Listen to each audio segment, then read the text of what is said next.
The National Broadcasting Company brings you Brian Donlevy as Steve Mitchell in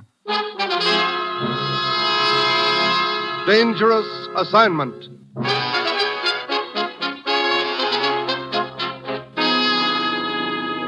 time, 10 p.m. The place, the spacious drawing room of a villa in the south of France overlooking the Mediterranean.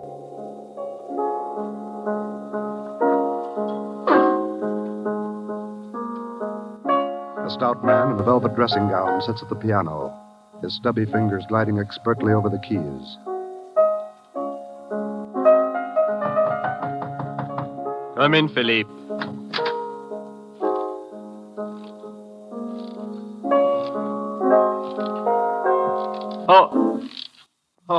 I thought you were Philippe, my butler. You were wrong, Barranco. Who are you? And how did you get into my villa? I'm called Dominic, and I walked in. But what do you want? Only a trifle, Barrancos. Your life. What?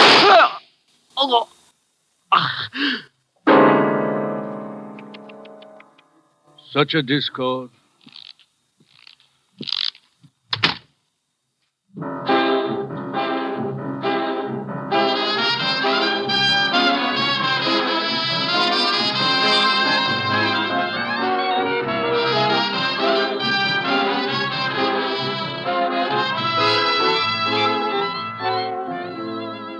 Now, here is our star, Brian Donlevy, in another two-fisted portrayal as Steve Mitchell in Dangerous Assignment.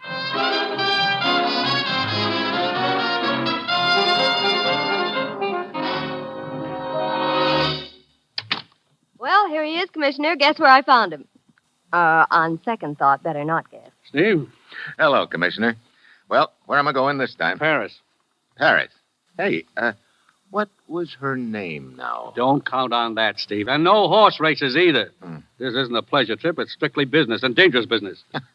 I might have known. Okay, Commissioner, let's have it. Steve, last week a man fell down an elevator shaft in Bombay. Died instantly. 5 days ago, a private plane crashed near Stockholm. The owner also died instantly. Oh, so there have been a couple of accidents around the world. What's that got to do with me? We thought they were accidents at first, but night before last, a third man was murdered in his villa in the south of France, shot to death while sitting at his piano. Can anyone play that bad? Steve, there's a tie-in between these three men, one that's tremendously important to us. These dead men were all millionaires in their own countries. 2 weeks ago, 7 of them met to plan a giant merger. What kind of a merger? They pooled all their capital to form a holding company which would finance industrial expansion in backward countries. I see. We believe that interests hostile to the plan are obstructing it. Well, sounds like a pretty effective way to obstruct it, all right. Killing off the partners. You say there were 7 originally. That leaves 4 now. 3. Last night, the killer struck again. What? In Paris. 2 of the partners had dinner together. Marcel Laborde and the American Scott Wheeler.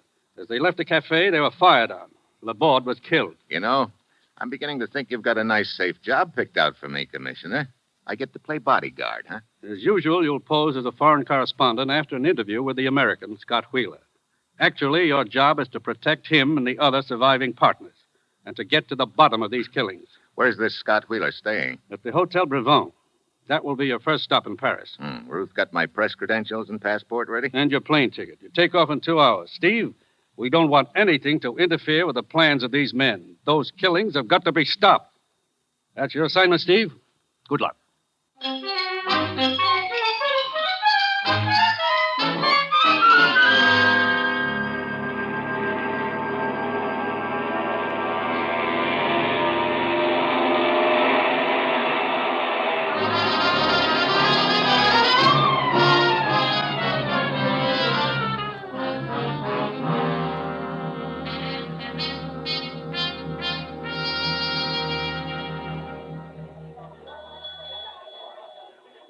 Welcome to Hotel Brabant, monsieur. What type of accommodation would you prefer? I'll let you know later. Right now, I'd like the number of Scott Wheeler's room here. I beg your pardon. Hello. You wish to see Mr. Wheeler? That's right. May I ask your name? You may. I'm Steve Mitchell. I'm a foreign correspondent. Hello. I'm Martha Vaughn. May I see your credentials? Your press credentials. May I please see them? Yes, I guess so. I don't quite understand. I'm Scott Wheeler's secretary. Oh, sure. Here they are. Thank you, Mr. Mitchell. just that we don't wish to take any chances, particularly after the recent attempt on Mr. Wheeler's life. Matter of fact, that's what I want to interview him about. Oh? All right. I'll take you up to his suite, if you don't mind. Should I mind?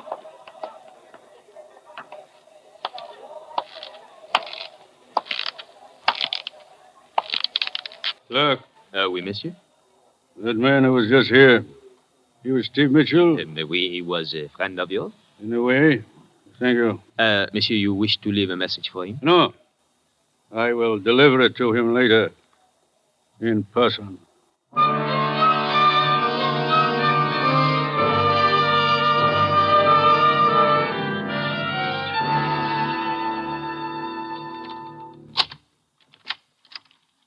Go on in, Mr. Mitchell. Thank you. Hello, Martha.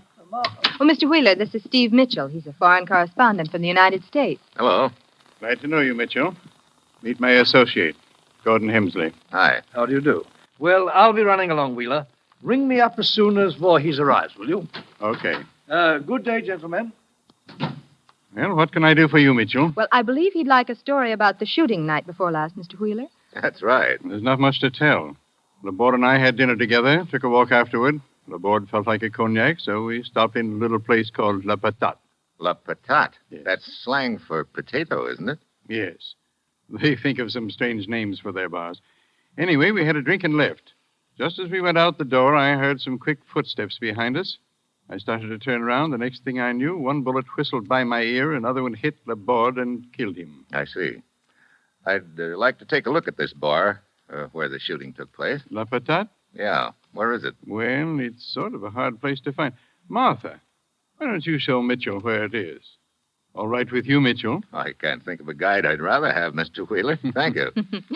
I'll try not to get you lost, Mr. Mitchell. Would that be bad? Come on.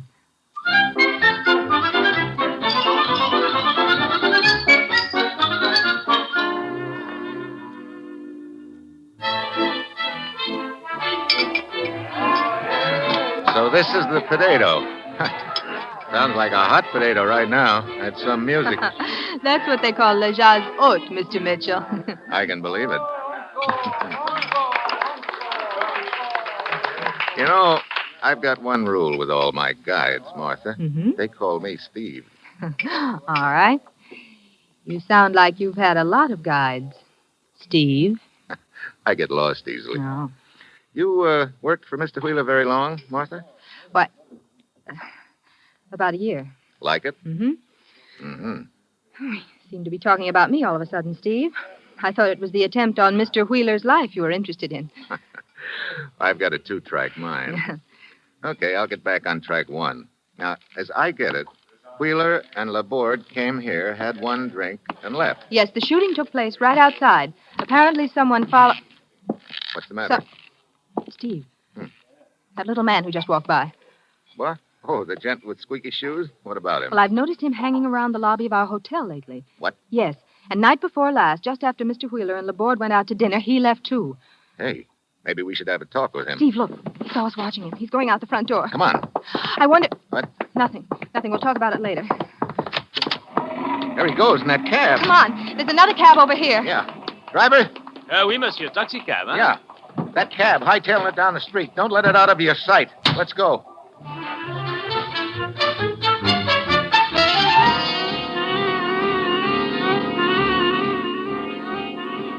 Squeaky Shoes knows he's being followed, all right. That cab of his is really traveling. Steve, look. He's stopping in front of that building in the next block. Yeah. He's running inside. Driver, pull up behind that other cab. Oui, monsieur. Hey, what kind of a building is this, anyway? What? It's a museum, Steve. Museum? Okay, we'll look inside.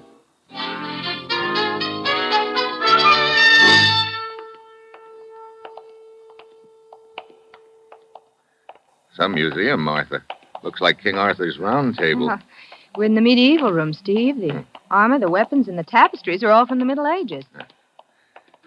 Too many places for Squeaky Shoes to hide. Look at all those drapes. He's got to be in here somewhere, Steve. Unless there's a back door to this place. I didn't think of that. Boy, these suits of armor really must have been comfortable on a hot day.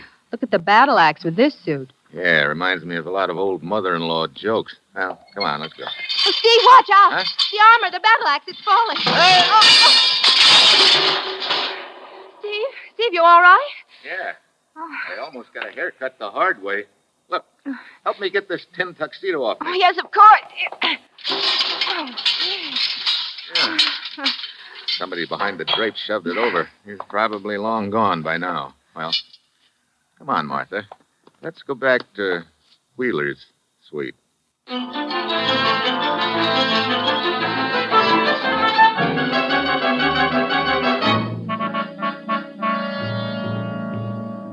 Mr. Wheeler, I think it's time we laid a few cards on the table. I'm not just after a story. I've been assigned to investigate these killings. Here are my credentials. I see. Mr. Wheeler, in that case, I'd better tell Mr. Mitchell what I was going to tell you. What do you mean, Martha? The little man with the squeaky shoes. Yesterday, I saw him at the door to Mr. Hemsley's suite, like he'd just come out. What? You sure about that, Martha? Later, I saw him go into a rooming house across the street. Mr. Wheeler, this squeaky shoes boy could be the one who took a shot at you and Laborde the other night. But what would he be doing in Hemsley's room? I don't know yet. Come on, Martha. Let's take a look at that rooming house.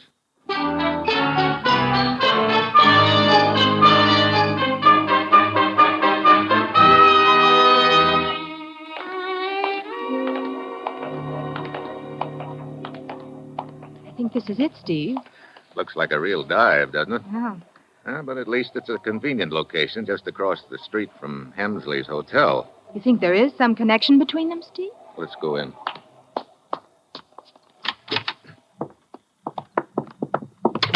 Whew. Fresh air would really smell funny in here.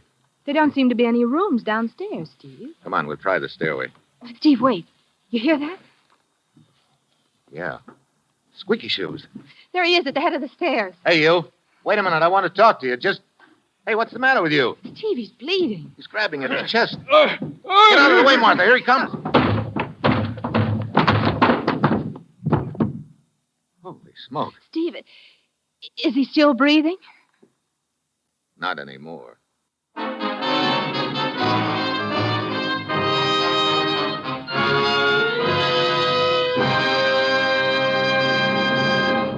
In just a moment, our star, Brian Donlevy, returns as Steve Mitchell in Dangerous Assignment. Now, the National Broadcasting Company brings you Act Two of Dangerous Assignment, starring Brian Donlevy in the role of Steve Mitchell.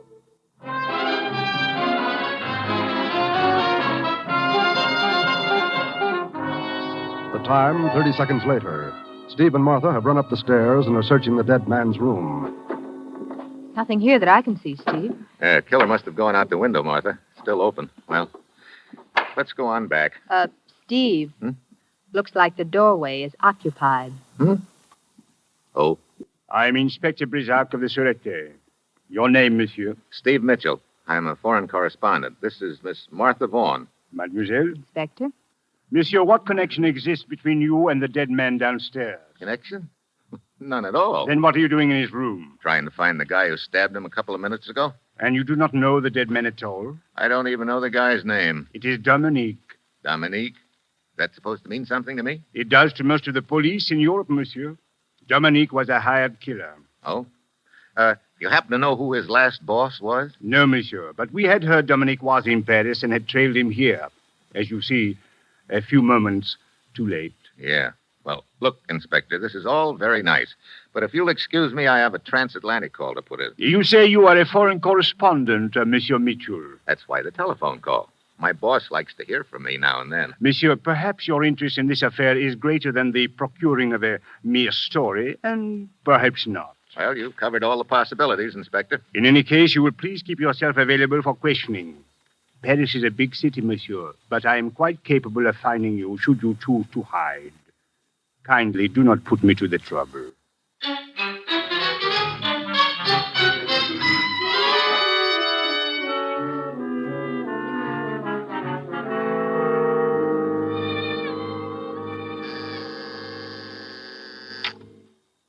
Yes, Ruth. It's Steve calling from Paris, Commissioner. He's on the line now. Good. Hello? Hello, Commissioner. Steve. How are you doing? Who knows? A few hours ago, I had a near miss with a battle axe. What? Oh, no one you know. Now, Steve. No, I mean literally, Commissioner. I had a hot lead for a while, a hired killer who needed a new pair of shoes. His name was Dominic. Was? Yeah. Somebody with a sharp knife beat me to him. And the other lead, Steve? Well, there may be a tie-in between Dominic and the Englishman, Gordon Hemsley, What? one of the partners. Yeah, that's right. Nothing definite on him yet. There's still someone missing from the party, a third surviving partner, Carl Voorhees. He's supposed to arrive from Amsterdam tomorrow. Tomorrow? Why, Steve, we have information that Voorhees has been in Paris for 2 days. Oh, that's interesting. Incidentally, Commissioner, I wish you'd check on the exact terms of that merger. All right, Steve. Why? Oh, just a hunch I'm working on. Cable what information you can get to me at the Hotel Brabant. I'm on my way back there now to talk to Wheeler again.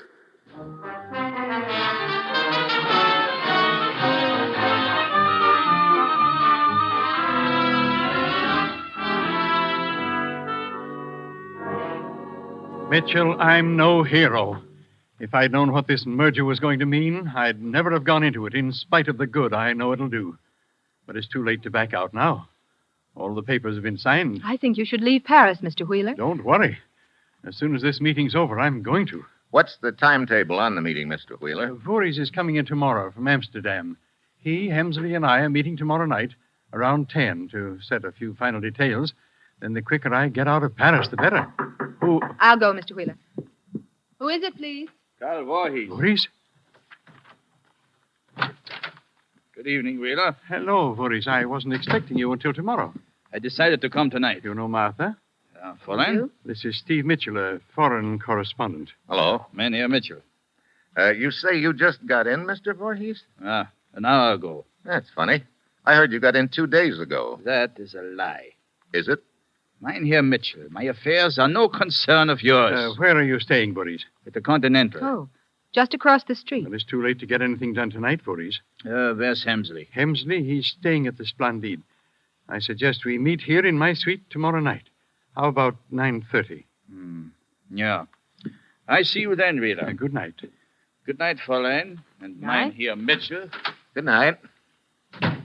I wonder what he's been doing those 2 days he's been here. So do I. Mr. Mitchell, I'm worried. I'd appreciate it if you'd be here tomorrow night for that meeting also. Might be a good idea. If you could get here before the rest come, say a little before 9? Okay.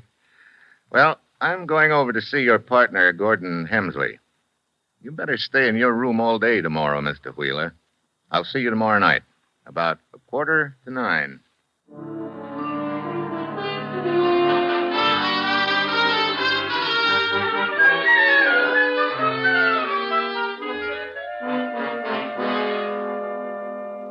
Really, Mr. Mitchell, I can't say I relish being disturbed this late at night, just because you want some sort of silly interview. Well, I'd like at least to get a statement from you, Mr. Hemsley. 7 of you put through a merger. So far, 4 partners have been killed. That leaves just 3 of you. Yourself, Wheeler, and Voorhees. Oh, I'll get it, Mr. Hemsley. Righto. Very well, Mr. Mitchell, I'll give you a statement. This merger will accomplish a great deal of good.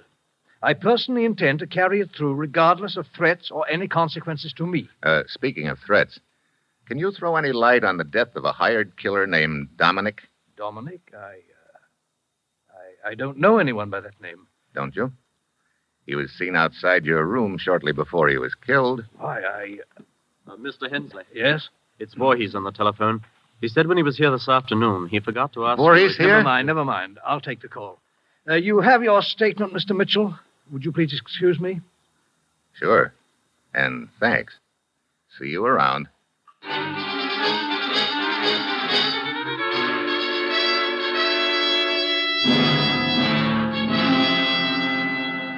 I wish I'd set this meeting earlier. What time is it, Mitchell? 2 minutes to 9, Wheeler. Oh. Care for another drink? Thanks. Wheeler, you ever hear of a thing called a squeeze play? Squeeze play? Oh, here's your drink. Thanks. How sure are you of your partners, Hemsley and Voorhees? What are you getting at, Mitchell? They met yesterday afternoon. What does that mean? I'm not sure yet. Well, I wish I'd never gotten into this deal in the first place. Come on, let's go into the drawing room. It's a little more cheerful in there. Okay. Incidentally, I've been meaning to ask you. You say you hired Martha about a year ago. That's right. Who recommended her to you? Let's see. Why, it was Hemsley. Uh-huh. After you, Mitchell. Where are the lights, Wheeler? Over on the other wall. Okay, I'll get... Yep.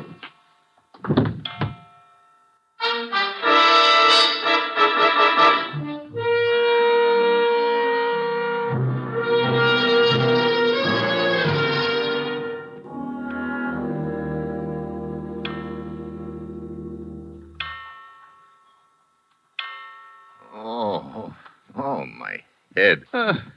Wheeler. Hey, you're bleeding. Shot. Shoulder, I think. What happened? Don't know. Saw someone hit you on the head. I tried to dodge. Shot me in the shoulder. Then he ran out. Okay. Ought to be a doctor in the hotel. I'll get him. Then I'll call the police.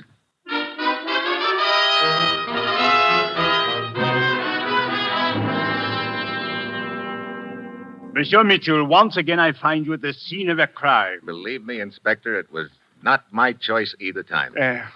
You say you were unconscious when Monsieur Wheeler was shot. Have you any idea how long you were unconscious? Just a few seconds. I heard the clock start to strike 9 as I walked into this room, and it was still striking when I came to. That stain and broken glass on the carpet, what do they represent? Well, part of the glass is from my wristwatch, I guess. The rest of it and the stain are from the drink I was holding in my hand when I got slugged. Steve, what's happened? Martha. Well, Hemsley. The gendarme at the door said something about a shooting, Mitchell. Yeah, Wheeler was shot. What?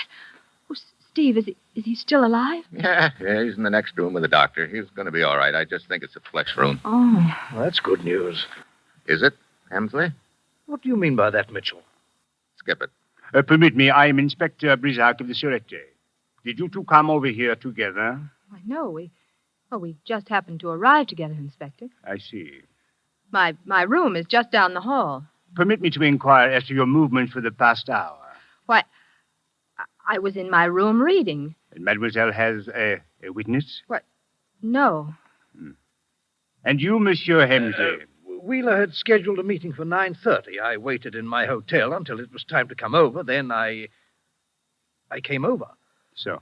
Incidentally, where's Carl Voorhees? Why, I expected to find him here for the meeting. I will answer. Brisac speaking. Oui, Giraud. What is that? So. You are sure of the time? Merci.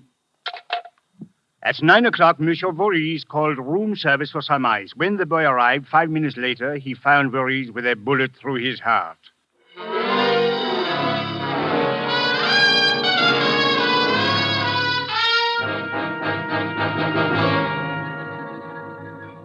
It is indeed a perplexing case, Mitchell. Our killer moves very fast. He shoots Monsieur Wheeler and kills Monsieur Voorhees, all in the space of 10 minutes. Yeah. Of course, Voorhees lived just down the street from Wheeler. Oh, it is my turn to buy the drinks, Monsieur. Oh, I've still got some here. I think I'll just have a little ice in it. As you prefer. Hey. Monsieur? How long has it been since our last drink? 20, perhaps 30 minutes. Yeah. Look, Inspector, you asked me about that stain on the carpet of Wheeler's drawing room. I said it was broken glass and liquor. That is correct, Mitchell. Was there any ice on the carpet? No, there was not. Inspector, half an hour ago, I got a cable from the commissioner. Here, take a look at it.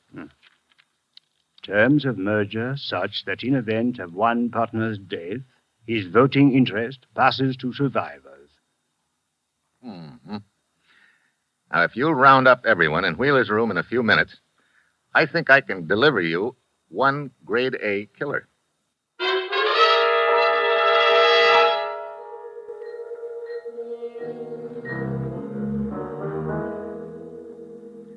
How's the shoulder, Mr. Wheeler? Coming along, but I don't understand the purpose of this meeting. What's it all about, Steve? Yes, being summoned here like fugitives from justice. Monsieur Mitchell is host at this gathering. He will explain.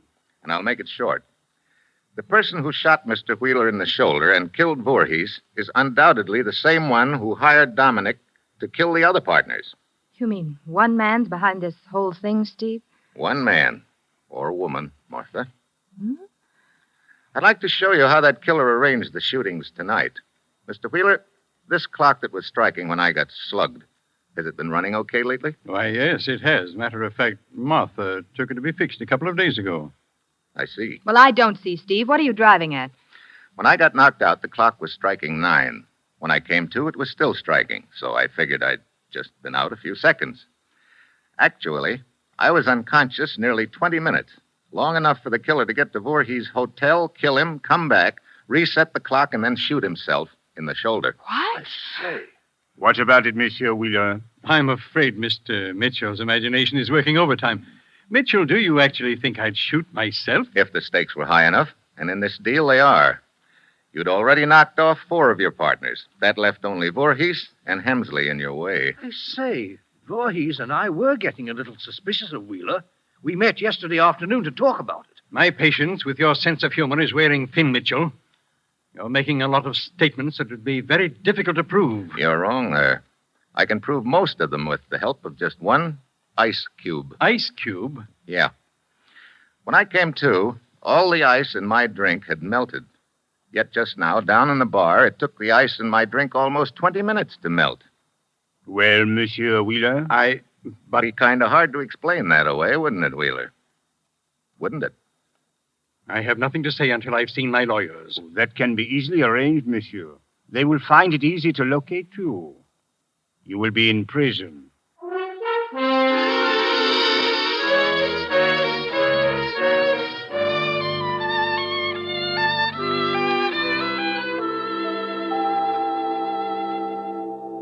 Going to have some time to play in Paris, Steve? I'm afraid not, Martha. Too bad. Take a look at the newspaper. It's full of things to do, places to go. We could have a lot of fun. You don't have to sell me on that. Hey, look at this picture of the horse race. Well, what about it? Well, the horses are running in the wrong direction. What? Oh, no, that's the way they do over here, Steve. The horses run clockwise instead of counterclockwise like in the States. You know something? What? I think I'd better stay here a couple of days after all. Oh, wonderful. Yeah. The way I pick horses, I could clean up a fortune. Oh. Mine always run backwards.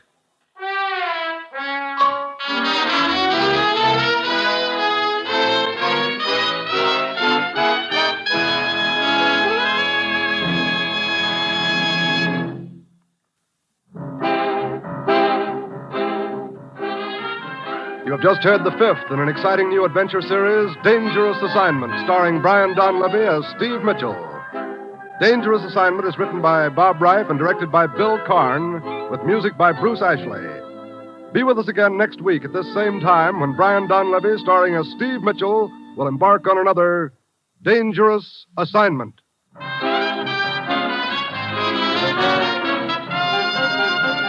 This is NBC, the national broadcasting company.